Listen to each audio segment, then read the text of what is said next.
सादर नमस्ते। अधिक समय ना लेता हुआ, क्योंकि हमारा जो टॉपिक है सुखी जीवन का आधार संस्कार, नामकरण संस्कार से हमने इसको आगे चालू करना है। और विनय जी से हमारी प्रार्थना है कि अधिक से अधिक मैटर को अगर आज ही समाप्त कर दिया जाए तो ज्यादा बेटर रहेगा। और संभवतः तीसरे की आवश्यकता पड़े या ना पड़े, ये तो स्थिति देखी जाएगी। अधिक ना मैं कहता हुआ, क्योंकि टॉपिक सभी पुराने जितने भी लोग हैं सभी ने उनको, हमने सबको पता है कि हम संस्कार विधि के ऊपर बोल रहे हैं कि जीवन के अंदर जो जो भी लाइफ के अंदर संस्कार बच्चों के होने चाहिए, चाहे वो पेरेंट्स का तैयारी हो, उसके बाद ब्रह्मचर्य का पालन हो, उसके बाद फिर आगे गर्भाधान और दुनिया जो भी आगे के संस्कार हैं सभी के सभी करके हम नामकरण संस्कार तक पहुंच चुके थे। मैं आचार्य जी से कहूंगा कि अगर वह उपस्थित हैं तो वह अगले 45 से 50 मिनट तक, अगर लगे कि 5-7 मिनट ऊपर भी जाना है तो आचार्य जी आप जा सकते हैं। आचार्य जी मेरी आवाज को सुन पा रहे हैं आप? बिल्कुल आवाज आ रही है दत्ता जी। ओम ओम ओम। जी जी जी, तो आचार्य जी आप अपने वहां से अब इसको प्रारंभ करें जी। मेरी आवाज आ रही है? जी बिल्कुल आ रही है जी, फोटो भी आ रही है। ओम ओम ओम। यो भूतं च भव्यं च सर्वं यश्चाधितिष्ठते स्वर्यस्य च केवलं तस्मै ज्येष्ठाय ब्रह्मणे नमः। तस्मै ज्येष्ठाय ब्रह्मणे नमः।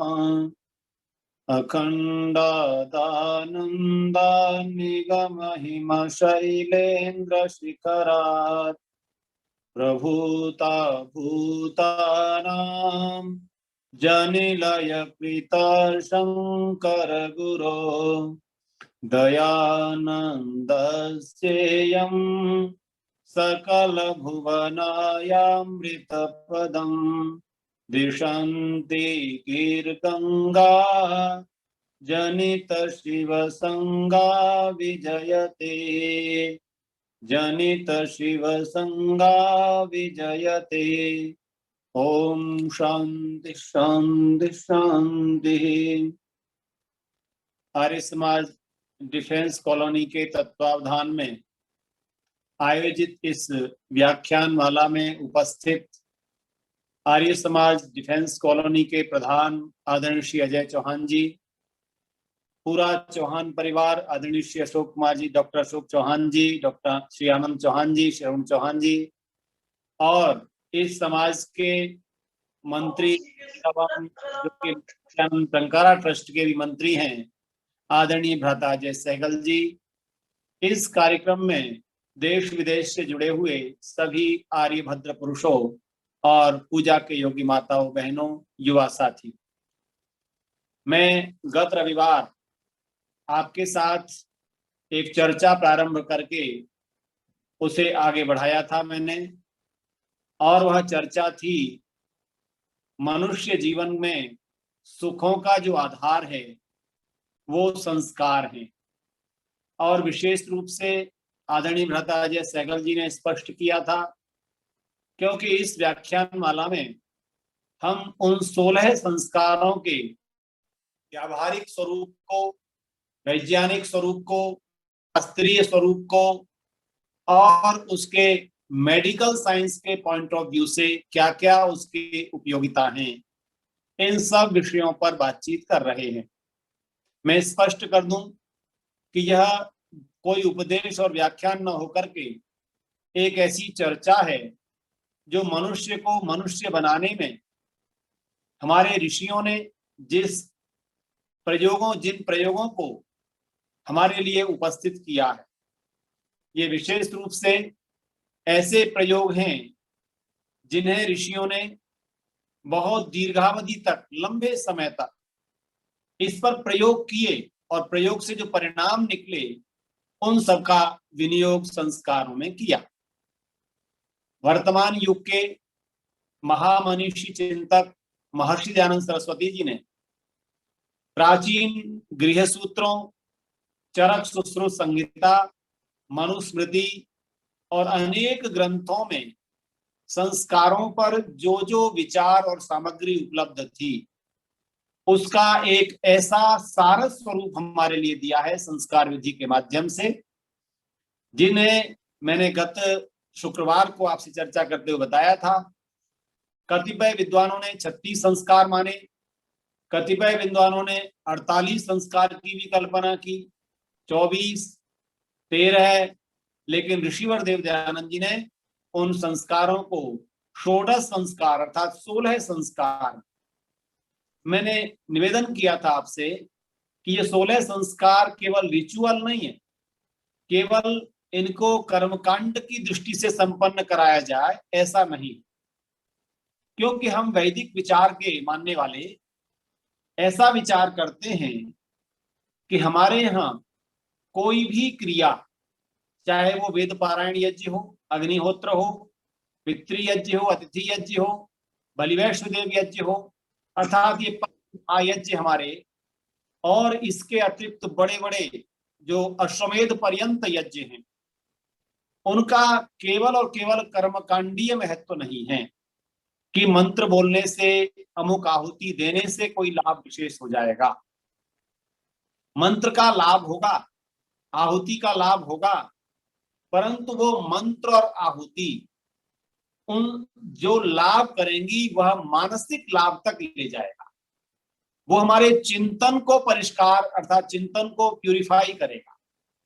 हमारे विचार में, हमारी जीवन पद्धति में जिन विचारों की आवश्यकता है वो सब इन संस्कारों में निहित है, मैं ऐसा मानता हूं। गत शुक्रवार को मैंने जन्म से पूर्व के 3 संस्कार और जन्म होते ही जातकर्म और नामकरण 2 संस्कारों की चर्चा आपसे की थी। और नामकरण में थोड़ा सा विषय मैंने केवल स्पर्श किया था कि नाम क्यों आवश्यक है। तो हमारे शास्त्रों में कहा गया है कि जो नाम है अर्थात 2 प्रकार की नॉलेज, 2 प्रकार का ज्ञान मनुष्य को होता है। एक होता है सविकल्पक ज्ञान अर्थात ऑब्जेक्टिव नॉलेज, किसी भी वस्तु के नाम सहित, उसके गुण सहित उसकी नॉलेज रखना, उसका ज्ञान रखना। एक होता है उसके नाम गुण आदि से रहित, केवल एक वस्तु है ऐसा ज्ञान रखना, उसे कहते हैं निर्विकल्पक ज्ञान। तो ये तो निश्चित है, दुनिया में व्यवहार के लिए हर प्राणी, वस्तु, स्थान, इन सब का कोई न कोई नाम आवश्यक होता है। आप देखते हैं वृक्ष वनस्पतियों से लेकर जितने भी जीव जंतु हैं उन सब का नामकरण किया गया है। दुनिया की अनेक भाषाओं में उनका नामकरण आवश्यक है। जैसे एक एक वनस्पति का एक तो व्यावहारिक नाम होता है जिसे लोक में बोला जाता है, एक बॉटनिकल नेम होता है उसका, वानस्पतिक नाम। और बॉटनिकल नेम का मतलब है उसकी जो गुण हैं वनस्पति की दृष्टि से। तो इसी प्रकार से मनुष्य के नाम की जो प्रक्रिया है वो ऋषियों ने बनाई। और डॉक्टर सत्य सिद्धांतालंकार जी ने लिखा है संस्कार चंद्रिका में कि मनुष्य के भी 2 नाम प्रायः पाए जाते हैं। एक जो उसका मुख्य नाम है, जो उसके गुणों को व्यक्त करता है, या गुणों को कई बार तो नाम के अनुसार गुण आने लग जाते हैं, और जिनके अंदर पहले से ही गुण बहुत हैं वो अपने नाम को सार्थक करते हैं। आपने हिंदी के कवि काका हाथरसी को कई बार सुना होगा। मैं आपको नाम के साथ इस प्रसंग को जोड़ना चाहता हूं। काका हाथरसी जी ने बड़े सुंदर व्यंग्य लिखे। मैंने तो उनको कई बार साक्षात भी सुना है और आप में से भी, श्रोताओं में से कुछ लोगों ने साक्षात सुना होगा। काका हाथरसी जी कहते थे, कभी कभी तो नाम ऐसे उल्टे मिलते हैं समाज में। उनकी 2 पंक्तियां मुझे याद हैं। सेठ करोड़ी मल के घर में टूटी खाट, सेठ चटंगी लाल के मील चल रहे 8, नयन सुख आंखों से अंधे, अमर सिंह मरघट ले जाते देखे। ऐसे उन्होंने बहुत सारे नामों को कहा था कि वो व्यंग्यकार थे, और व्यंग्य करते हुए कहा कि हम नाम रख लेते हैं किसी का किरोड़ीमल, किसी का लखीमल, लेकिन उनकी आर्थिक स्थिति कई बार बहुत दयनीय होती है। नाम तो होता है किसी का छटंगी लाल। छटंगी एक बहुत छोटी सी परिमाण की वो है, माप है, और वो बड़े बड़े उद्योगपति हो जाते हैं। तो उन्होंने जो व्यंग्य किया, मैं उसको केवल इतना स्पष्ट कर रहा हूं कि नाम माता पिता को अपनी संतानों के कैसे रखने चाहिए, आप विचार कीजिए। ऋषियों ने इस पर कितना चिंतन किया, और हमारे ग्रंथों में, चाहे वो आयुर्वेद से संबंधित ग्रंथ हो, चाहे वो संस्कारों से संबंधित गृहसूत्र आदि हो, उनमें कहा गया कभी भी नदी, नाले, वृक्ष, वनस्पति, जड़ पदार्थ, इनके नाम मनुष्य के नहीं होने चाहिए। तो इसकी चर्चा मैंने गत शुक्रवार को की थी। आज केवल इतना कहूंगा कि नाम बड़ा विचार पूर्वक, चिंतन पूर्वक करना चाहिए। ऋषि जी ने ये छूट दे दी कि माता पिता स्वयं अपनी संतान, पुत्र या पुत्री के नाम का चिंतन करके एक सूची बना लें, और जन्म के 11वें दिन या 1 वर्ष 1वें दिन, 2 ही विकल्प दिए हैं नामकरण के। तो अगर माँ स्वस्थ है, शिशु स्वस्थ है, तो 11वें दिन नामकरण हो जाना चाहिए। लोक परंपरा के अनुसार अनेक क्षेत्रों में छठी एक क्रिया होती थी। छठे दिन, बच्चे के जन्म के छठे दिन ही माँ और बच्चे को, समाज के लोगों को थोड़ा सा घर में बुलाकर दिखाया जाता था, और एक आयोजन होता, और 11वें दिन नामकरण। और यदि किसी कारणवश माँ अस्वस्थ है या शिशु भी अस्वस्थ है, तो उसके नामकरण को आप टाल सकते हैं, 11वें दिन करने की आवश्यकता नहीं है। 1 वर्ष 1वें दिन भी उसका विधान कर सकते हैं। वर्तमान आचार्यों ने 101वें दिन का भी विकल्प दे दिया है। तो ये काल की दृष्टि से भी संस्कार का एक विवेचन यहाँ मैं रख रहा हूं आपके समक्ष। और उपयोगिता, आवश्यकता, तो व्यावहारिकता इतनी ही कहूंगा कि नाम क्योंकि उसका आवश्यक है, बिना नाम के कोई भी व्यवहार नहीं चलेगा। यही बात आपको इस विषय के साथ साथ परमात्मा के साथ भी जोड़ती है कि जब हम किसी व्यक्ति से मिलना चाहते हैं, तो उसकी 3 चीजें हमें ज्ञात रखनी होती हैं, उनका पता होना होता है। पहला है नाम, दूसरा है काम, और तीसरा है धाम। अर्थात नाम, काम और धाम, हम किसी के नाम से उसे जानते हो, उसके कार्यों से उसको जानते, और उसका स्थान कौन सा है, वो कहाँ अवस्थित है, कहाँ रहता है, ये 3 चीज हो तो हम मिल सकते हैं। यही बात परमात्मा के विषय में भी आती है, क्योंकि हम जब संस्कारों की चर्चा कर रहे हैं, तो मनुष्य का जीवन आनंद के लिए प्राप्त हुआ है। मैंने जो इसका विषय रखा, सुखी जीवन का आधार संस्कार, तो जब सुख होता है तो तभी वह आनंद की ओर अग्रसर होता है। तो मनुष्य का जीवन आनंद की प्राप्ति के लिए है, और आनंद की प्राप्ति कब होगी? जब उस आनंदमय परमपिता परमेश्वर सच्चिदानंद स्वरूप के साथ हमारा सानिध्य, अर्थात हम उसके सानिध्य को प्राप्त करेंगे। और उसी के लिए नाम, काम और धाम, 3 चीजें, मैं इसको प्रसंगानुकूल केवल चर्चा कर रहा हूं कि हमें ईश्वर का उचित नाम स्मरण होना चाहिए, और उसके कार्य। ऋषि ने आर्य समाज के दूसरे नियम के अंत में जब ये लिखा, उन सब विशेषणों को बताते हुए, और जो सृष्टि करता है उसी की उपासना करनी योग्य है। तो नाम तो है ही परमपिता परमात्मा का मुख्य निज नाम ओम है। उसके गौणिक नाम बहुत हैं, शिव है, शंकर है, महेश है, गणेश है। ऋषि ने वहां पर गुण के वाचक नाम सच्चिदानंद स्वरूप, सर्वहितकारी, न्यायकारी, सर्वांतर्यामी, अजर, अमर, अभय, पवित्र, ये बहुत सारे नाम गिनाए।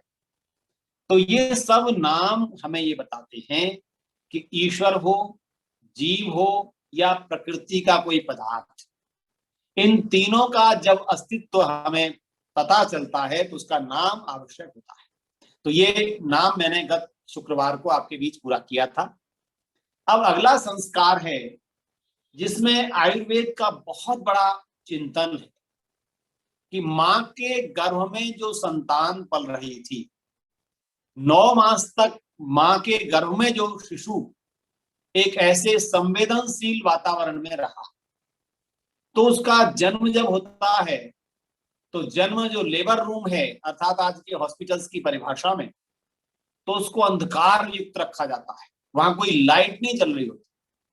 कारण यह है कि उस शिशु की जो नेत्र हैं, आंखें हैं, वो इतनी कोमल हैं, अगर उनमें आते ही कोई तेज प्रकाश पड़ गया तो नेत्र की दृष्टि शक्ति जा सकती है। आप यहां से चिंतन कीजिए कि हमारे ऋषियों ने और मेडिकल साइंस के पॉइंट ऑफ व्यू से संस्कारों का जो विधान किया है कि जब बच्चे का जन्म हो जाए तो कुछ महीने तक उसको घर के वातावरण में ही अंदर रखा जाए, और मां और शिशु दोनों की देखभाल इतनी सावधानी से करनी है। न तो उनके पास कोई तेज ध्वनि गूंजनी चाहिए, न कोई तेज प्रकाश पहुंचना चाहिए, मध्यम प्रकाश हो वहां पर, और ध्वनि भी कोई ऊंची न पहुंचे, कोई तेज आवाज में बात भी न करे, क्योंकि 2 इंद्रियां बहुत कोमल हैं और तेज फ्रेग्रेंस का भी कोई वहां पर प्रयोग न किया जाए। ये सारी बातें वैज्ञानिक हैं और चिकित्सकीय दृष्टि से, मेडिकल साइंस के पॉइंट ऑफ व्यू से आवश्यक। तो इसमें जो संस्कार है जन्म के बाद तीसरा, यानी कि छठा संस्कार, 3 संस्कार हैं जन्म से पूर्व, और आगे हम बढ़ रहे हैं 10 संस्कारों में जो जन्म के बाद वाले हैं। तो जन्म के बाद का जो पहला जातकर्म, दूसरा नामकरण और तीसरे संस्कार का नाम है बंधुओं, वो है निष्क्रमण संस्कार। निष्क्रमण आज कोई नहीं करा। आप देख लें, हम और आप सब अपना आकलन करें कि हम स्वयं को आर्य भी कहते हैं, ऋषि भक्त भी कहते हैं, वैदिक धर्मी भी कहते हैं, और उसके बाद हम इन संस्कारों को भूल गए कि नहीं भूल गए। आर्य समाज डिफेंस कॉलोनी के हमारे अधिकारियों की अभिलाषा और इच्छा रही कि हम ऋषि प्रणीत 16 संस्कारों के महत्व से परिचित हों। इसलिए मैं केवल परिचय मात्र में ये कक्षा चला रहा हूं, और ये कक्षा मान करके आप सबका आह्वान करता हूं कि आपके अंदर जो जो प्रश्न उपस्थित हो रहे हों तो उनको कभी लिख करके भेज दीजिए। आप हमारे प्रधान जी या मंत्री जी को, वे मुझे भेज देंगे तो उनका समाधान भी मैं अगले में ये चलेगा ही चलेगा। मैंने कहा कि हम अगले तक ले जाने का देखेंगे क्या करना है, तो अगले चलेगा ही चलेगा, क्योंकि इस सप्ताह में आज मैं पहुंच रहा हूं 10 संस्कारों तक पहुंचने का प्रयास करूंगा। तो छठा संस्कार निष्क्रमण संस्कार है, और इसके लिए कहा गया है कि बालक हृष्ट पुष्ट हो तो 2 माह 13 दिन में उसको बाहर के वातावरण में वायु का सेवन उसको कराए। और इसके लिए भी 2 प्रकार, 2 शक्तियां जो ऊर्जा की हैं बंधुओं, वो है सूर्य और चंद्र। इस संस्कार में बालक यदि दुर्बल है तो उसको तीसरे माह में या चौथे माह में बाहर निकालें, क्योंकि उसके शरीर की संवेदनशीलता हमें दृष्टि में रखनी है। तो निष्क्रमण संस्कार का जो मुख्य उद्देश्य है, सूर्य और चंद्र इन दोनों के दर्शन कराना, इन दोनों की ऊर्जा को उस बच्चे तक पहुंचाना। देखिए आप इस संस्कार में, क्योंकि समय इतनी तेजी से बढ़ रहा है, इस संस्कार की जो विधि ऋषि ने लिखी है, वहां पर जैसे दिन में आप बच्चे को बाहर ले जा रहे हैं तो जो भी मंत्र हम बोल रहे हैं उसमें एक वाक्य आ रहा है, त्वम जीव शरदः शतम वर्धमानः। हे बालक, शिशु, बालक या बालिका, त्वम जीव शरदः शतम वर्धमान, हम तुम्हारे जीवन की जो अभिलाषा करते हैं वो न्यूनतम 100 वर्ष के जीवन की अभिलाषा करते हैं। इसलिए कहा त्वम जीव शरदः शतम वर्धमानः, ये बार बार कहा गया। अस्मे शतम शरदः जीवसे, जीवेम शरदः शतम, त्वम जीव शरदः शतम। ये 100 शरद ऋतु बार बार क्यों कहा जाता है, कभी आपने विचार किया? ऋतुएं तो 6 हैं, बसंत भी है, ग्रीष्म भी है, वर्षा भी है, शिशिर भी है, हेमंत भी है, पर जब जीवन की कामना की जा रही है तो कहा जा रहा है त्वम जीव शरदः शतम वर्धमानः। तो यह जो शरद शब्द है ये चंद्रमा की शीतलता और औषधि युक्त शक्ति के लिए प्रयोग किया गया है। क्योंकि शरद ऋतु में चंद्रमा का जो औषधीय अमृत होता है वो सीधा धरा तक पहुंचता है। तो ये आवश्यक नहीं है कि प्रत्येक बालक को 3 महीने का समय शरद ऋतु में ही हो रहा हो, किसी भी ऋतु में वह 3 माह हो रहे हो तो हम सूर्य के प्रकाश में भी बालक को बाहर ले जाएं। और वहां पर इसको संस्कार क्यों माना गया, बात यह है। ये तो एक सामान्य प्रक्रिया भी हो सकती थी कि बच्चे को माता पिता बाहर ले जाते हैं, इसको संस्कार का रूप ऋषियों ने दिया और संस्कार का रूप देते हुए कहा कि माँ चंद्रमा के प्रकाश में बालक को गोद में लिए हुए हो और वह फिर अपने बालक के पिता की गोद में उस बच्चे को सौंपे और दोनों उसकी ओर देखकर इस वाक्य को बोले, त्वम जीव सरदा शतम वर्धमाना। देखिए, आप वैदिक प्रक्रिया को देखिए, यहाँ एक व्यक्ति के निर्माण के इस साथ। मंत्र को दोबारा बोलेंगे सर? हाँ जी, जो मैंने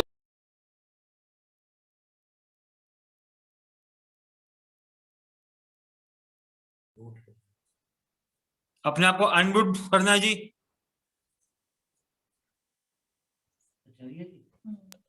म्यूट हो गया। हाँ, आवाज आ रही है मेरी? ठीक है जी, अब ठीक है। हाँ, तो मैं निवेदन करता कि वह माता पिता उस शिशु को देखते हुए तो इसकी संवेदनाओं का, इसकी भावनाओं का, इसकी संतान के प्रति माता पिता की आत्मीयता का जो परिचय मिल रहा है कि वह प्रत्येक अवसर पर स्वयं को एक निर्माता मान रहे।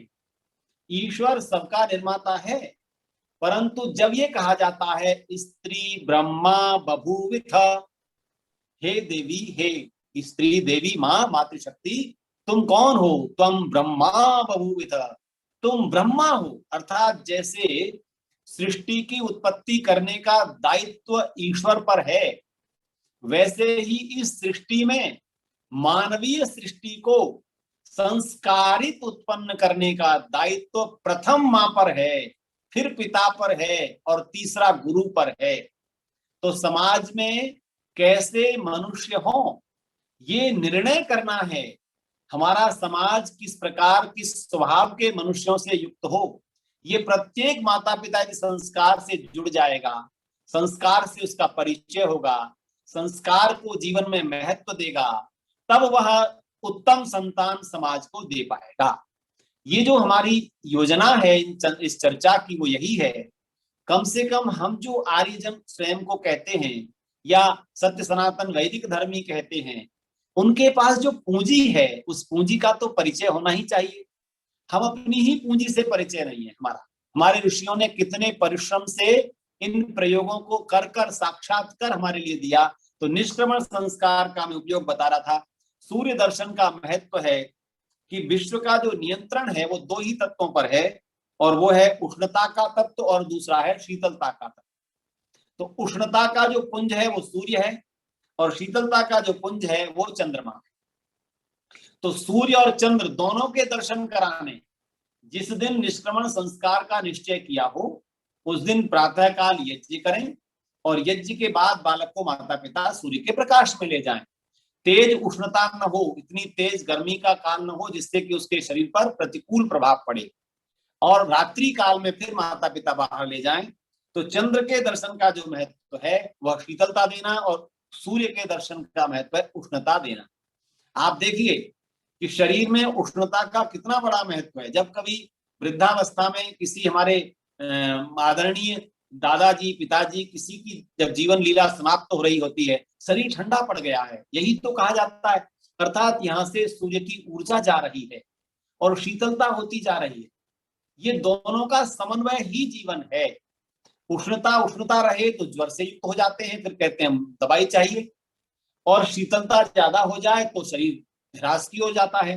तो निष्क्रमण संस्कार के दिन ही माता पिता ने यह योजना भावनात्मक रूप से बालक को प्रस्तुत की कि तुम्हारे जीवन में उष्णता और शीतलता दोनों का समन्वय है। अगर इसको मानसिक मनोवैज्ञानिक दृष्टि से देखा जाए तो इसमें निर्भीकता और विनम्रशीलता, विनयशीलता, ये 2 गुण भी हमारे इन्हीं दोनों तत्वों से प्राप्त होते हैं। जो सूर्य की शक्ति को जानता है वह जीवन में निर्भीक बनता है, ये मनोवैज्ञानिक प्रयोग बता रहा। और जो चंद्र की शक्ति को जानता है वो विनयशील बनता है। तो विनयशीलता भी उतनी ही आवश्यक है जितनी कि निर्भीकता आवश्यक है। निर्भीकता का अर्थ उद्दंडता नहीं होता और विनयशीलता का अर्थ चाटुकारिता नहीं होता। श्रोतागण ध्यान देंगे इन दो शब्दों पर, क्योंकि ये दो शब्द मेरे जीवन में बहुत महत्व रखते हैं। जब मैं गुरुकुल कांगड़ी विश्वविद्यालय से विद्यालंकार की उपाधि प्राप्त कर स्नातक बन रहा था, तो मेरे दीक्षांत समारोह में उत्तर प्रदेश के तत्कालीन राज्यपाल जो आंध्र प्रदेश के थे, मैं उनका अभी नाम मुझे स्मरण थोड़ा सा भूल रहा हूं, उन्होंने ये दो ही उपदेश हमें दिए थे कि जीवन में आप निर्भीक बनो, स्वतंत्र बनो, पर स्वच्छंद नहीं, विनयशील बनो परंतु चाटुकार नहीं। ये जो दो शब्द जीवन के हैं, इनको धारण करना है। निष्क्रमण संस्कार के दिन से माता पिता संतान के निर्माण में उनका महत्व बच्चे के साथ जोड़ रहे हैं। मैं क्योंकि एक ही संस्कार पर न टिक जाऊं, मैंने संक्षेप में इसको बताया है। आयुर्वेद में भी इसको बताया है। चरक संहिता में कृतेच नाम कर्मणि कुमारम परीक्षितुम उपक्रमेत आयुषः प्रमाण, अर्थात नामकरण के बाद बालक की, यहाँ पर बालक शब्द का प्रयोग बालक या बालिका दोनों के लिए शिशु शब्द का प्रयोग है, इनको आयु का ज्ञान करने के लिए उसकी परीक्षा करे। देखिए ये परीक्षा देखने की दृष्टि से है, आयु के लिहाज से किस प्रकार का व्यवहार किया जा सकता है, ये निष्क्रमण संस्कार से पता लगता है। हमारे शिशु की जो शरीर की प्रकृति है उसका भी ज्ञान निष्क्रमण संस्कार से पता लगेगा। हमारे आयुर्वेद में 3 चीजें बनाने को कहा गया जो आज हमारे घरों में नहीं है। क्या हम और आप विचार करें कि हमारे घरों में जो संतान जन्म लेकर आ रही है, शिशु आ रहा है, बालक या बालिका, हमारे आयुर्वेद में उनके लिए 3 स्थान बनाए गए थे। एक स्थान का नाम था कुमारागार, कुमार आगार, कुमार से मतलब है जो बालक बालिका है, शिशु है, उनका आगार अर्थात उनका घर, कैसे स्थान में वो रहेंगे। आज आप वास्तुशास्त्र पर बहुत व्याख्यान सुनते हैं और वास्तुशास्त्र के नाम पर कितने ही घर तोड़ दिए जाते हैं। उनकी रसोई को दिशा बदली जाती है, कभी बेडरूम की दिशा बदली जाती है। पर वास्तुशास्त्र, वैदिक वास्तुशास्त्र का भी अध्ययन हमारे लिए बहुत आवश्यक है। कभी आवश्यकता होगी तो उस शास्त्र पर भी हम चर्चा आपसे करेंगे। तो इस वास्तुशास्त्र में कुमारागार के निर्माण की चर्चा आयुर्वेद के ग्रंथ चरक में की गई और उसमें कहा गया इसमें ऋतुओं की दृष्टि से बालक को कैसे स्थान में रखा जाए, ऐसा आयुर्वेद निश्चय करता था कि हमारे घर में वह कमरा कैसा हो, कक्ष कैसा हो जहां बालक को रखना है। तो इस पर मैं केवल संकेत मात्र कर रहा हूं। दूसरा था क्रीडकानी खलवय, बालक का जो कुमार के खिलौने हैं वो कैसे हो, उनकी व्यवस्था कैसी हो, अर्थात बिना नोक के, उनमें कोई हानि न पहुंचाने वाले, ये पूरा वर्णन आयुर्वेद में है। और कुमार के मानसिक विकास के लिए नहीं अस्य वित्रासनम साधु तस्मान तस्मिन रुदति, ये बड़ा सुंदर आयुर्वेद का वर्णन है जो निष्क्रमण संस्कार के साथ मैं आपके जोड़ रहा हूं। विधि भाग की मैं कोई चर्चा नहीं कर रहा, क्योंकि जब भी कोई संस्कार आप घर में कराएंगे तो संस्कार विधि के अनुसार उसके मंत्रों का पाठ, यज्ञ और उसमें दी जाने वाली आहुति और आशीर्वाद, उसकी चर्चा उसके साथ हो। तो अब ये छठा संस्कार हुआ है निष्क्रमण संस्कार। 7वां संस्कार है शिशु के लिए अन्नप्राशन संस्कार। ये कुछ घरों में आज परंपरा है और विशेष रूप से देखिए, मैं उत्तराखंड में रहता हूं। उत्तराखंड राज्य में अन्नप्राशन और यज्ञोपवीत ये बहुत महत्वपूर्ण संस्कार हैं। गरीब से गरीब, अशिक्षित से अशिक्षित व्यक्ति इन 2 संस्कारों को बाल्यकाल में कराता ही कराता है, उपनयन और अन्नप्राशन। तो अनेक स्थानों पर अन्नप्राशन का आज भी प्रचलन है। तो ये अन्नप्राशन संस्कार भी विशेष रूप से आयुर्वेद की दृष्टि से ही आप देख रहे हैं कि संस्कारों के जो महत्व हैं उसमें मनोवैज्ञानिक महत्व है और आयुर्वेदीय महत्व है। जीवन के चिकित्सकीय दृष्टि से बालक बालिका का हम किस प्रकार से निर्माण कर रहे हैं। अन्नप्राशन संस्कार, अब आप शिशु को देखें, एक अवस्था तक वह केवल मां के दूध पर निर्भर रहता है। कई बार मैं कहा करता हूं, प्रभु तूने कितनी विधि संसार को बनाने में, सृष्टि यज्ञ में लगाई है। एक अवस्था तक संतान मां के दूध पर निर्भर रह सकती है, परंतु उसके बाद नहीं रह सकती, क्योंकि मां के स्तनों में भी दूध एक अवधि तक आएगा, उसके बाद एक माँ दूसरी दे दी तूने, जिससे हम लोग सब गौ माता की जय हो, गौ माता का पालन हो बोलते हैं। तो शिशु जब माँ के दूध से उसके संतुष्टि न हो सके, उसके विकास की पूरी प्रक्रिया न चल सके, तो गौ माता के दूध का विधान किया। और ये लिक्विड डाइट के रूप में जो दोनों दूध हैं, ये बच्चे को पौष्टिक आहार प्रदान करते हैं। आयुर्वेद कहता है कि ये अवस्था भी 5-6 माह तक ही ठीक है। छठे मास के प्रारंभ में अन्नप्राशन के लिए गया, षष्ठे मासी अन्नप्राशनम, ये आयुर्वेद का वाक्य है। और इसे कहा गया कि शिशु के छठे माह में उसको अन्नप्राशन, अन्न का भोजन, अशन माने होता है भोजन, और प्र उपसर्ग लग गया, विशेष रूप से चिंतित करके, विचार करके, सुचिंतित बच्चे को आप आहार देना प्रारंभ करेंगे, तो उसके लिए भी एक संस्कार करेंगे। आज तो माता पिता ऐसे ही 2-3 महीने बाद सेरेलैक के नाम से या कुछ और मिला करके बच्चों को देना शुरू कर देते हैं, जिसमें अन्न का भाग जाता है। आज बाजारीकरण का इतना प्रभाव हमारे जीवन में है कि हम कई बार ये भूल जाते हैं कि हमारे जो आयुर्वेदीय तत्व हैं, उनमें और वर्तमान बाजार में उपलब्ध पदार्थों में कितना अंतर है। तो खैर मैं उस पर व्याख्या नहीं कर रहा हूं। तो अन्नप्राशन संस्कार का जो महत्व है, वह बच्चे के जीवन जन्म से छठे माह के अंदर इसको हमें करना है। तो अन्नप्राशन संस्कार की जो आवश्यकता है वो महत्वपूर्ण इसलिए है कि बच्चे का पाचन, पेट में किस पदार्थ को पचाने में वह समर्थ है, इसका ज्ञान माँ को अवश्य होना चाहिए। बंधुओं, माताओं, बहनों, ऋषि दयानंद जी ने सत्यार्थ प्रकाश के चतुर्थ समुल्लास में यह बहुत स्पष्ट लिखा कि जो देवी माँ बनने जा रही है, उनको आयुर्वेद का इतना ज्ञान आवश्यक है जिससे वह अपने स्वास्थ्य और जन्म लेने वाले शिशु के स्वास्थ्य का विशेष ध्यान रख सकें। हमारी रसोई, हमारी पाकशाला हमारा औषधालय है, और इस औषधालय में आज बाजार हमारी चीजें निश्चित करता है। और जो प्राचीन संस्कृति से परिचित परिवार हैं, उनमें आयुर्वेद उनकी चीजें निर्धारित करता है कि रसोई में क्या रहेगा। तो शिशु का पालन उत्तम हो, शिशु का स्वास्थ्य अच्छा हो, शिशु को कोई गंभीर रोग न हो जाए, इसका चिंतन करते हुए अन्नप्राशन संस्कार का विधान किया गया है। और इसका जो महत्व है, माँ की दृष्टि से, माँ के दूध में पोषक तत्व जितने थे उनसे उसका 6 महीने तक विकास हो सकता है। उसके बाद गौ माता का दूध साथ साथ चलेगा, माँ का भी जितना निर्माण होगा उतना चलेगा, परंतु साथ में उनके जो भोजन अन्न आदि हैं, वनस्पतियों से मिलने वाले तत्व हैं, उन सबको प्रारंभ करना है। तो षष्ठे मासी अन्नप्राशनम, मैंने ये केवल इतना कहा, दूध पीना कैसे छुड़ाएं, धीरे धीरे फिर दूध पीना छुड़ाना भी है, माँ के स्वास्थ्य का ध्यान रखते हुए भी। तो दधि मधु घृत मिश्रितम अन्नम प्राशयेत, यहाँ आयुर्वेद का ये वचन है।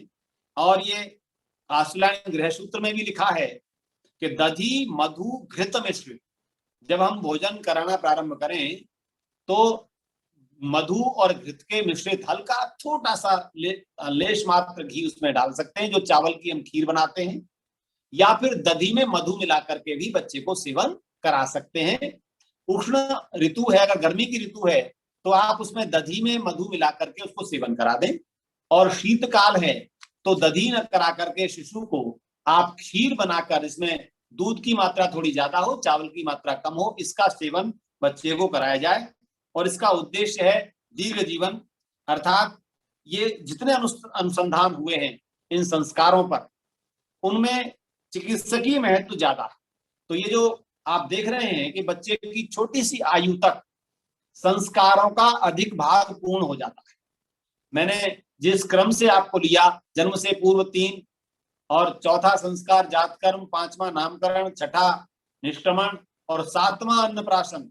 अब आप देखें बच्चा 6 महीने का हुआ है और 16 में से 7 संस्कार हो गए हैं। हम 100 वर्ष की आयु की प्रार्थना प्रभु से कर रहे हैं, और संस्कारों की जो अधिकता है, जो फ्रीक्वेंसी है, वो आप देख रहे हैं कि बच्चे की अल्प आयु के साथ है। अर्थात सही नींव, यहाँ पर इस दृष्टि को भी ध्यान रखना है कि ऋषियों का उद्देश्य है कि नींव मजबूत होती चली जाए। अभी बच्चे को ज्ञान नहीं है कि मेरा क्या संस्कार किया जा रहा है, परंतु उसके अवचेतन मन पर, उसके अबोध मस्तिष्क पर जैसे जैसे संस्कार हम डालते जाएंगे, इन संस्कारों के माध्यम से चर्चाएं भी होंगी। बच्चे का को केंद्र में रख करके जब हमारी चर्चाएं हो रही होंगी, तो ऐसा नहीं है कि शब्दों का श्रवण कर रहा है उसका कोई प्रभाव ना पड़े, निश्चित रूप से पड़ेगा। क्योंकि हम तो ये मानते हैं, चिकित्सा विज्ञान भी मानता है कि माँ के गर्भ में भी प्रभाव पड़ रहा था, तो फिर संसार में जन्म लेने के बाद क्यों नहीं पड़ेगा। ये जो योजना है, प्लानिंग है जीवन को उत्तम बनाने की, इसमें इस संस्कार का मैं इतना ही महत्व बताऊंगा कि आयुर्वेद की दृष्टि से उचित आहार देना प्रारंभ करना है और इसमें मात्रा आदि मां निश्चित करें जिससे वो सुपाच्य हो। और जैसे इस दूध को जो हम दे रहे थे अभी तक माँ के और गाय के, उस गाय के दूध से ही निर्मित पदार्थ का पहला सेवन कराया जाए, तो ये अन्नप्राशन संस्कार छठे मास में हो गया। एक महत्वपूर्ण संस्कार है जिसे हम चूड़ा कर्म संस्कार कहते हैं।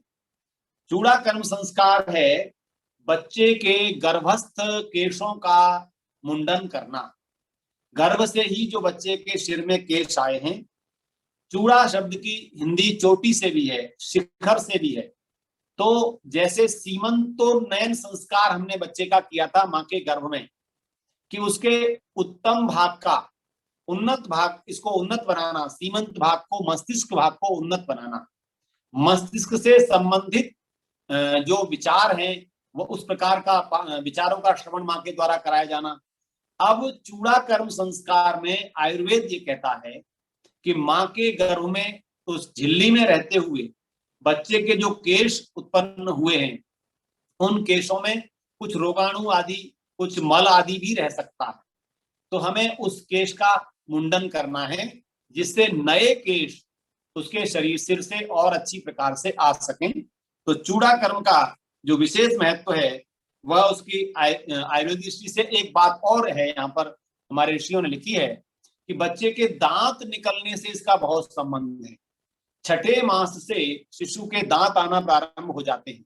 पहले नीचे के दांत आते हैं, कभी कभी किसी की शिशु के उल्टे दांत आ जाते हैं, ऊपर के दांत पहले आते हैं, तो उसे आयुर्वेद में विपरीत माना गया है।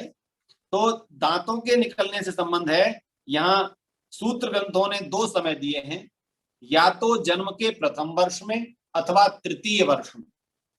तो प्रथम वर्ष में ही यदि आप बड़े केश हैं बालक के, बालिका के, तो उसका मुंडन प्रथम वर्ष में करा दें।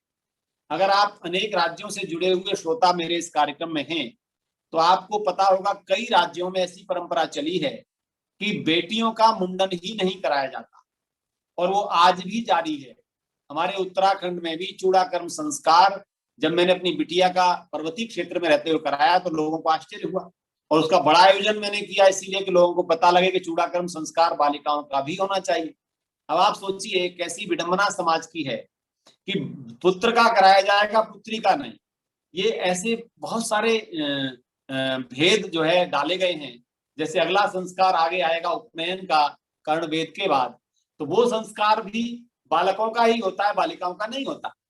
ऐसी विकृतियों को दूर करने का कार्य ऋषि दयानंद जी ने किया, और ऋषि ने पुत्र पुत्री को समान माना, किसी भी दृष्टि से पुत्री कम नहीं है।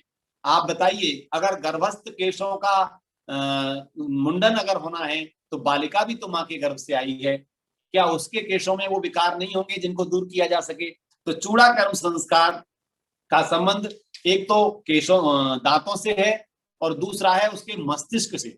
जैसा मैंने कहा कि जन्म से पूर्व सीमंतों ने संस्कार किया गया मस्तिष्क की शक्ति का विकास करने के लिए, और बाद में चूड़ा कर्म किया जा रहा है। ये हमारा जो मस्तिष्क है ये दो भागों में बटा हुआ है, एक बृहत भाग है और एक है लघु भाग। बृहत भाग को सेरेब्रम कहते हैं और लघु भाग को सेरेबेलम कहते हैं। ये अंग्रेजी में दो शब्द हैं, सेरेब्रम और सेरेबेलम। ये लघु और बृहत दोनों मस्तिष्कों को ये ज्ञान क्रिया के केंद्र हैं। तो ये चूड़ा कर्म संस्कार से हमारे जो सेल्स हैं जिनके रंध्र बंद हो गए थे, किसी गर्भावस्था में रहने से और जो मल आदि आ गया था, उस सब का मुंडन होने के बाद वो पूरे के मस्तिष्क भाग के सेल्स और ज्यादा क्रियाशील हो जाते हैं, एक्टिव हो जाते हैं। ये चिकित्सकीय महत्व है। और आयुर्वेदीय महत्व जो चिकित्सा से संबंधित ही है, वो मल को बाहर निकालना और मस्तिष्क के दोनों भागों का विकास करना, और सिर भारी न हो इससे रक्षा करना, और नए बाल आने में सहायक होना। ये 3-4 चीजें हैं इन जिनके कारण इसको चूड़ाकर्म संस्कार को किया जाता है। तो मैं कक्षा की तरह आपसे बातचीत कर रहा हूं। आपने अनेक बार इन संस्कारों को संपन्न कराया होगा, करते हुए देखा होगा। जब विधि भाग आता है तो वहां पर बहुत सारे निश्चय किए हैं ऋषियों ने कि आगे के केस को कैसे पकड़े, पीछे के केस को काटे। ये सब बच्चे के सिर की सुरक्षा की दृष्टि से भी विधि भाग में आता है। तो चूड़ाकर्म संस्कार पापोपशमनम केश नखरूपमार्जनम हर्षम लाघवम सौभाग्यकरम उत्साहवर्धनम। ये कहा गया है नख और सिक से कटवाने का। सुश्रुत जो शास्त्र है हमारा आयुर्वेद का, अब आयुर्वेद के कुछ शास्त्रों से आज मैं परिचय आपका करा रहा हूं। चरक और सुश्रुत, ये दोनों ऐसे ग्रंथ हैं हमारे प्राचीन काल के। आप देखेंगे समाज व्यवस्था आयुर्वेद से जुड़ी हुई है। चरक और सुश्रुत में परिवार व्यवस्था से संबंधित। तो इसी सुश्रुत में जो मैं आपसे निवेदन कर रहा हूं कि पाप उपशमन के लिए चूड़ाकर्म संस्कार होता है। ओम, मेरी आवाज आ रही है ना? हाँ जी। पापोपशमन क्या, इसका क्या संबंध है? तो इसमें यह कहा कि नख तथा रोम से बालों के दूर करने पर एक हर्ष होता है। आप आज भी देखें, जब हमारे केश बहुत अधिक शरीर पर, सिर पर हो जाएं तो हमें बहुत सा लगता है। मेरी देवियां बहनें माफ करेंगी कि आपको आपके केशों से भारीपन नहीं लगता, वो आपकी शोभा है। पर पुरुष वर्ग को, जो वास्तव में बहुत बड़ी संख्या में केश को कर्तन करवाना ही करवाना मानता है, जिससे वो हल्कापन सा महसूस करे, तो ये पापोपशमन से मतलब यही है। चरक में भी कहा गया है पौष्टिकम दृश्यम आयुष्यम शुचि रूपम। तो चरक और सुश्रुत दोनों के प्रमाण यहाँ पर हैं। तो ये मुंडन संस्कार, जिसे चूड़ाकर्म संस्कार कहा जा रहा है। इसके बाद एक बहुत महत्वपूर्ण संस्कार है जिसे हम देखते हैं कि वर्तमान में नहीं ही कराया जा रहा, उसका नाम है कर्णवेध संस्कार। यह 9वां संस्कार है वर्तमान में। तो कर्णवेध संस्कार के लिए भी महीने निश्चित किए हैं। चूड़ाकर्म के पहले वर्ष में या तीसरे वर्ष में है बालक के, और कर्णवेद संस्कार के लिए क्या 3रे या 5वें महीने में शिशु का ये संस्कार होना चाहिए। रक्षा भूषण निमित्तम बालस्य कर्णौ विद्येते, अर्थात बालक के स्वास्थ्य की रक्षा के लिए कर्णवेद होता था। अब आप इस बिंदु को देखिए, जिनके कर्णवेद हुआ है, आप में से किसी के बहनों के तो हुआ ही होगा, वो एक एक्यूप्रेशर की विधि है। बाल्यकाल में ही यहाँ कर्णवेद होने से और यहाँ ऊपर के हिस्से में होने से 2 जगह होता है। यहाँ पर कर्णवेद होता है तो आंत का बढ़ना रुक जाता है। किसी को हर्निया का रोग यदि हुआ हो तो वो जानते हैं कि हर्निया कितनी समस्या पैदा करता है। और जिनको शिशु काल में कर्णवेद जिनका हुआ है, आयुर्वेद की ऐसी मान्यता है कि उनको हर्निया की डिजीज नहीं होती, उनकी आंत बढ़ करके नहीं नीचे को लटकती और वो उनको कोई बाधा नहीं आती, जिनका कर्णवेद होता है। गुरुकुल कांगड़ी विश्वविद्यालय का एक उदाहरण लिखा है कि वहां पर एक पाचक थे जो पेट के बड़े रोगी हो गए, कई वर्षों तक उनका उपचार नहीं हो सका। तो हरिद्वार के निकट किसी ने गांव में उनको भेजा, और गांव में एक पुरानी आयुर्वेद विद्या का जानकार व्यक्ति थे। उन्होंने उनका उस अवस्था में 50-60 वर्ष की अवस्था में कर्णवेद कराया। तो कुछ महीनों बाद आचार्य जी ने लिखा है कि मैं भ्रमण कर रहा था, उनसे पूछा कि आपका स्वास्थ्य ठीक है? बोले बिल्कुल ठीक है। बोले ये कैसे हुआ? बोले मैं गांव में भेजा था किसी वैद्य जी के पास, उन्होंने मेरा कर्णवेद कराया और मुझे यहाँ पर एक पतली सी बाली पहना दी है और मेरा पूरा जो उदर रोग था वो बिल्कुल ठीक हो गया है।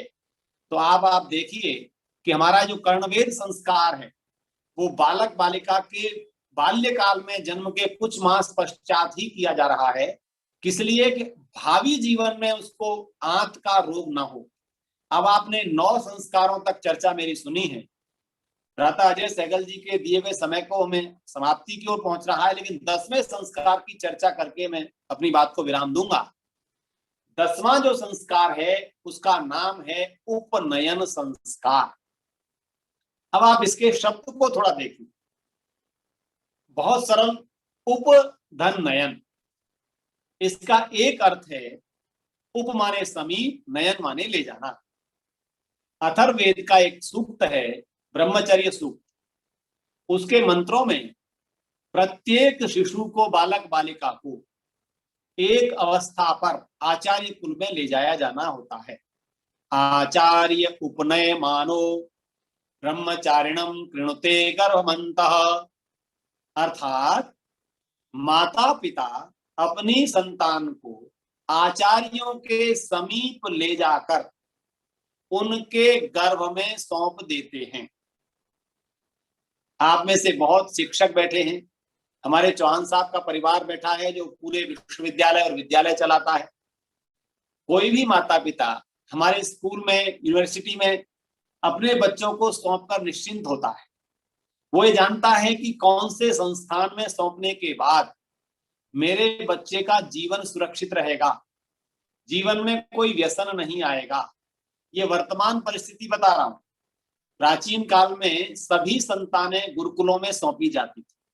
तो इसका पहला अर्थ तो मैंने बताया, उप माने समीप, नयन माने ले जाना। किसके? आचार्य। संस्कृत में एक शब्द है अंतेवासी। आचार्य के इतने निकट वह संतान होनी चाहिए। अगर आप में से कुछ शिक्षक शिक्षिकाएं मेरी बात सुन रहे हैं तो आप अनुभव करते होंगे कि कक्षा में जैसे ही बच्चा आना प्रारंभ होता है तो आप उसके लिए एक ऑथेंटिक पर्सनैलिटी बन जाते हैं। आप एक प्रामाणिक, वह घर में जाकर के जो बातें अभी तक माँ से प्रमाणित करती थी बेटिया, अब वो कहते हैं नहीं, ऐसा मेरे टीचर ने कहा है। अर्थात आप गलत हो सकते हैं, मेरा शिक्षक गलत नहीं हो सकता। मेरे गुरु ने जो कहा है वो बात ठीक है। आपकी नॉलेज अपूर्ण हो सकती है, आपका ज्ञान अपूर्ण हो सकता है, परंतु मेरे गुरु का, मेरे शिक्षक का, मेरे टीचर का, मेरे अध्यापक का ज्ञान अपूर्ण नहीं है। ये विश्वास बालक बालिका के हृदय में होता है। तो पहला भाव तो है उप माने समीप, नयन माने ले जाना। दूसरा मैं आपको निवेदन कर रहा हूं, आप में से बहुत से लोग चश्मा लगाकर बैठे, ये मेरे भी आंखों में लगा हुआ है। इसको हिंदी में क्या कहते हैं? इसको हिंदी में कहते हैं उपनेत्र। इसे उपनेत्र क्यों कहते हैं? कभी विचार किया आपने? जब मेरी ये आंख देखने की शक्ति जिसमें न्यून हो जाती है तो इसके उपनेत्र से मैं स्पष्ट देख पाता हूं।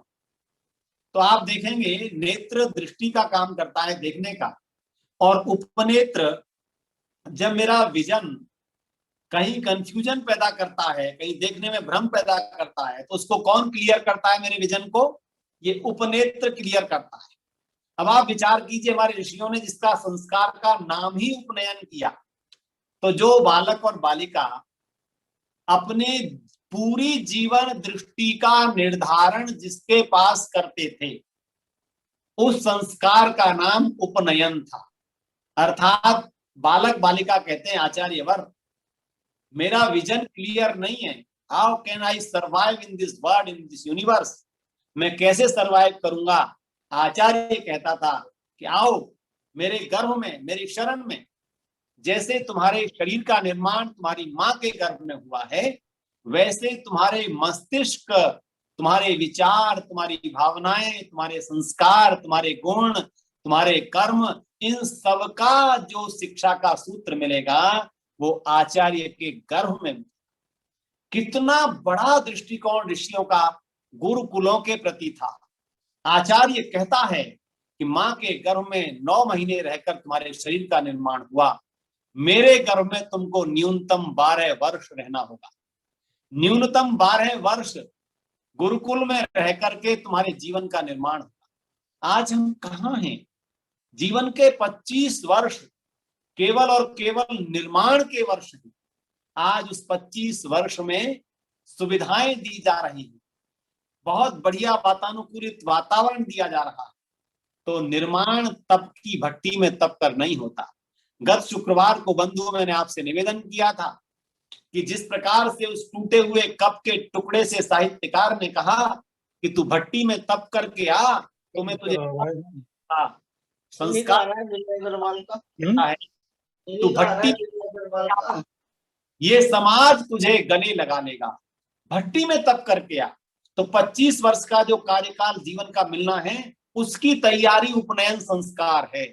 उपनयन संस्कार में निश्चित रूप से हम आचार्य को सौंप कर कह रहे हैं, इसके जीवन को दृष्टि दे देना, इसके जीवन को नेत्र दे देना। इसकी आंखें अभी धुंधली देखती हैं, इसका भविष्य भी इसको अंधकार में नजर आता है, आपकी गोद में इसका भविष्य बनेगा। और तीसरी बात कहकर के अपनी बात को विराम दूंगा। उपनयन संस्कार में जिस धागे को पहनाया जाता है गले पर, उसमें 3 धागे हैं। एक एक धागा 3 एक एक ऋण का स्मरण कराता है और कहता है, रे मनुष्य, तू संसार में ऋणी है, तू कर्जदार है, तुझे कर्ज मुक्त होकर के संसार से जाना है। ये जनेऊ का संस्कार, मैं आज इसे पूरा नहीं करूंगा भ्राता अजय जी, मैं अगले, अगर आप मुझे अनुमति देंगे तो अगले शुक्रवार को इस संस्कार को पूर्ण करते हुए नहीं डॉक्टर साहब, बात सुनिए डॉक्टर साहब, प्रधान जी ने आज्ञा दे दी है जी, तीसरा भी आप ही का रहेगा। धन्यवाद, धन्यवाद, बहुत बहुत धन्यवाद। तो मैं उपनयन के 2 विजन आपके सामने रख करके आगे बढ़ रहा हूं और समाप्त करता हूं अपनी बात को, क्योंकि समय का अतिक्रमण नहीं करना है। हमारे श्रोता भारतवर्ष के बाहर भी हैं, हमारे बहुत सारे परिवार जुड़े हुए हैं। तो मैं निवेदन करूंगा कि हम इन संस्कारों की गंभीरता को समझें और परिवारों में संस्कार कराने से पहले इन पर चर्चाएं करें। और संतान जैसे जैसे बड़ी होती है तो इसकी आयु निर्धारण भी किया। देखिए, वैसे हमारा वर्ण जो है गुरुकुल में जाने के बाद बनता है, लेकिन जो माता पिता जिस वर्ण के निर्धारित हो चुके हैं, उस वर्ण के लिए आयु निर्धारित की आचार्य हमारे ऋषियों ने, और वो ये ली कि हमारे जो ब्राह्मण वर्ण का है उसका मनुस्मृति में 5 वर्ष बताया और गृह सूत्र में उसका 8 वर्ष बताया। ऐसे ही क्षत्रिय के लिए 6 वर्ष मनुस्मृति में और 11 वर्ष गृह सूत्र में, और वैश्य के लिए 7 वर्ष 6 वर्ष इसमें, 8 वर्ष इसमें मनुस्मृति में और 12 वर्ष गृह सूत्र में। तो अधिकतम 12 वर्ष तक उपनयन सबका हो जाना चाहिए। अब मुझे कितने ही माता पिता आते हैं, बोले जी हमें बेटे का कोई संस्कार करना है आचार्य जी। मैंने कहा बच्चा कितनी आयु का? बोले जी 25 वर्ष का हो गया। हमें इसलिए कराना है कि विवाह से पहले जीवित होना चाहिए। ये जो अवस्था हमारी आ गई है संस्कारों को भूलने के कारण, ये हमारी व्याख्यान माला प्रत्येक परिवारों में संस्कारों के महत्व को पहुंचाने के लिए है। और मैंने ये छोटा सा प्रयास किया है हमारे भ्राता अजय जी और भ्राता अजय चौहान जी दोनों के आदेश पर, कि मैं आपके बीच इसकी वैज्ञानिकता, व्यावहारिकता, आयुर्वेदी पक्ष, सभी पक्षों को रखूं। तो मैंने उपनयन संस्कार का प्रारंभ कर दिया है और इसका समापन अगले शुक्रवार को ही करेंगे और शेष संस्कारों की चर्चा अगले शुक्रवार को करेंगे। आप बड़े ध्यान से मेरी बातों को सुन रहे हैं और आपकी संख्या भी मुझे शक्ति दे रही है, क्योंकि अच्छी खासी संख्या में 100 के आसपास हमारी संख्या हो जा रही है। प्रभु हम सबको शक्ति दे। और संस्कारो गुणाधानम उच्यते, अर्थात संस्कार क्या है? गुणों का आधान करना ही जीवन में संस्कार है। हमारा जीवन सुखी बने, संस्कारी बने और आनंद के मार्ग पर चलने वाला बने, प्रतिपल हम प्रसन्न रह सकें, यही उद्देश्य है। सभी को बहुत बहुत नमस्ते, बहुत बहुत धन्यवाद। आचार्य जी आपका बहुत बहुत धन्यवाद। संख्या जो है मैक्सिमम 115 तक गई और मैं नाम जो लिख रहा हूँ साथ साथ उसमें आपके कई ऐसे फैन हैं जो सिर्फ केवल मात्र आपके नाम की वजह से इससे जुड़े हुए हैं। वो जो मेरा माध्यम है इसको प्रचार करने का, उससे बाहर के लोग हैं। तो आपका बहुत बहुत धन्यवाद और बहुत सरलता से आपने इस सारे कार्यक्रम को जो है बताया। अगले सप्ताह फिर इसी का भाग 3 रखेंगे। और मैं ये बता दूं कि इस सप्ताह श्रीमती पूजा चौहान, डॉक्टर कृष्णा, मिसेस कृष्णा भारद्वाज और श्री शिव कुमार गांधी जी, 3 हमारे ऐसे सदस्य हैं जिनका की जन्म दिवस जो है वह इस सप्ताह में आने वाला है। और पूजा चौहान जी किसी कारणवश आज इसमें उपस्थित नहीं हो सकी, लेकिन अपने परिवार की जो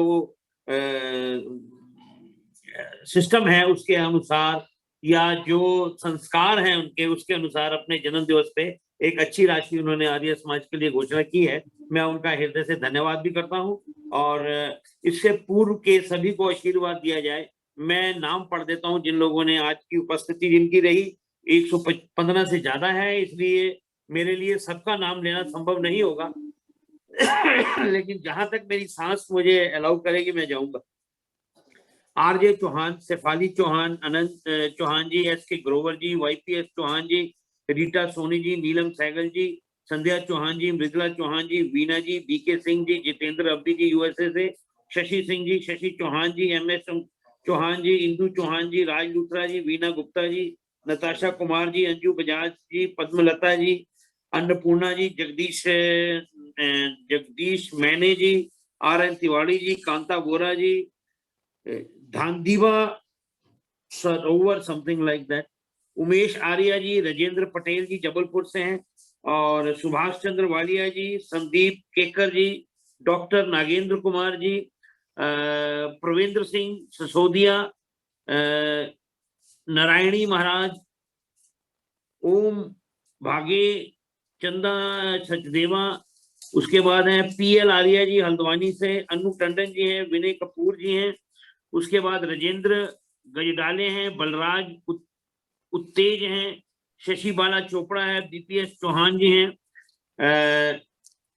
जयश्री वेलानी है, नया नाम है ये, उसके बाद मल्लिका चौहान जी, राज सक्सेना जी, अन्नपूर्णा धवन जी, जगदीश मैने जी, राकेश सेठी जी, RK त्यागी जी, संजय चौहान जी, उसके बाद है जी आदर्श चड्डा जी, वेद अमृत जी, मधु चौहान जी, उसके बाद मल्लिका चौहान जी, सरोज सचदेवा जी, भूषण बजाज जी, डॉक्टर वर्षा बजाज जी, शांता राजपूत जी, चंद्र कुमार, चंद्रकांता गंभीर जी, उषा चुग जी, ये भी यूएसए से हैं, BS गुप्ता जी, शशि कलाकरम, उसके बाद है दिगंबीर, आशा मलिक जी, सुनीता जी, मंजू कलसी जी, NM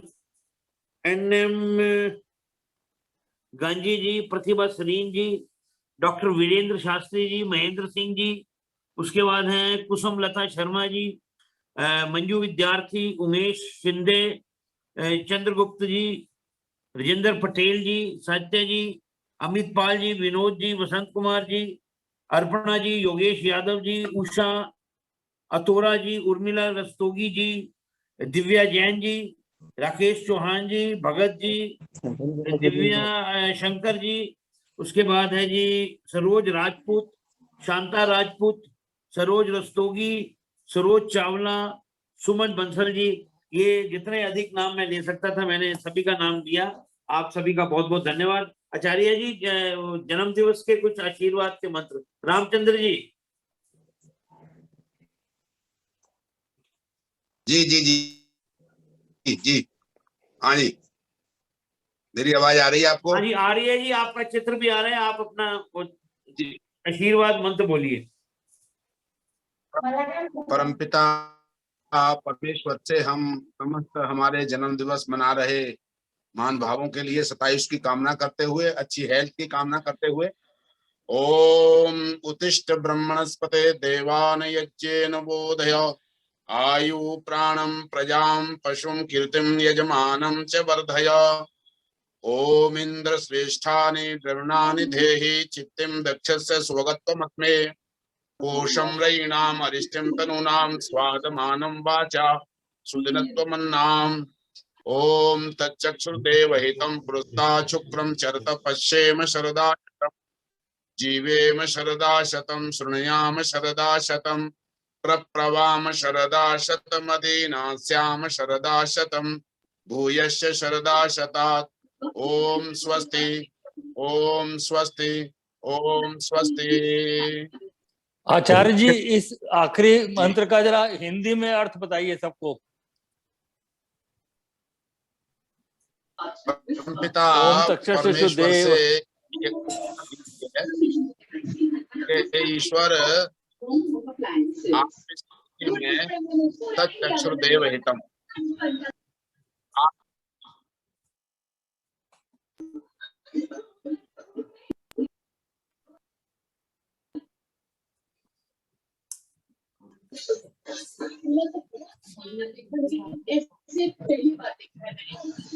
पंडित जी आप अनम्यूट हो गए जी। आचार्य अजय भाई आप खत्म कर दीजिए। अच्छा ठीक है चलिए। हाँ जी हाँ जी। सर एक रिक्वेस्ट है हमारी मेरी तरफ जो से, श्रवण शक्ति रविंद्र है बोल रहा वो अच्छी प्रकार से सुनने का कार्य करती रहे और हमारी जो है बोलने की शक्ति है उसमें बड़ी प्रबलता बनी रहे और हम जीवन यावत शतायु पर्यंत स्वाधीन होते हुए अपने जीवन को धारण करें और अपने विचारों से, अपने विचारों के द्वारा दूसरों को भी प्रेरित करें, स्वयं प्रेरित होवे। इस प्रकार से हे परमेश्वर शतायु पर्यंत अधीना श्याम सदा शतम, स्वाधीन स्वावलंबी रहते हुए अपने जीवन को धारण करें। परमेश्वर ऐसी कृपा हमारे ऊपर सदा बनाए रखें। ये थोड़ा संक्षेप में मैंने आपको ठीक है बताया योगेंद्र, और यही योगेंद्र हम कामना करते हैं सब। जी आप मेरी आवाज को सुन रहे हैं? हाँ जी। जी आपका टेलीफोन नंबर, मैंने आपको अपना टेलीफोन नंबर भेज दिया, बाकी बातें बाद में करेंगे। आचार्य जी शांति पाठ। ठीक है। ओम द्यौः शान्तिरन्तरिक्षं शान्ति, पृथिवी शान्तिरापः शान्तिरौषधयः शान्तिः, वनस्पतयः शान्तिर्विश्वे देवाः शान्ति ब्रह्म शान्तिः, सर्वं शान्ति शान्तिरेव, शान्ति सामा शान्तिरेधि। ओम शांति शांति शांति। सबको सादर नमस्ते जी। सादर नमस्ते जी। अगले धन्यवाद। सप्ताह इसी विषय के साथ आपसे फिर मुलाकात होगी, तब तक के लिए बहुत बहुत धन्यवाद जी। अभी नमस्ते जी, नमस्ते नमस्ते सर जी। नमस्ते जी।